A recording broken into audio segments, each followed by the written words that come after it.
How to boot Xiaomi Redmi smartphone in safe mode. So if you want to boot Xiaomi Redmi smartphone in safe mode, then first you need to turn on the safe mode. So to turn on the safe mode, what you need to do is when a phone is turned on, long press the volume button, like volume down key, to ensure the safe mode. So if you press volume button for a long time, for like 3 to 4 seconds, then you will enter the safe mode option. And after entering the safe mode word will appear in the lower left corner of your phone screen. And once the safe mode appears, then you can go and reboot your device, or then you can boot your device. So that's how you can turn on the safe mode.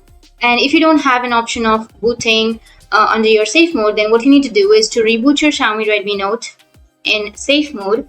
You just need to first press on the power button. Once you press on the power button, when the Xiaomi logo appears, release the power button and immediately press and hold the volume down button. So first, try to shut down your device, and while trying to shutting down, you will have the Xiaomi logo, and once your Xiaomi logo appears, just release the power button and immediately press the volume down button. Continue holding the volume down button until the phone boots into the safe mode, and you will see safe mode displayed in the bottom left corner of your screen, and your phone will be booted. So that's how you can boot your Xiaomi Redmi smartphone in safe mode. And if you have any questions, feel free to comment below. Thanks for watching.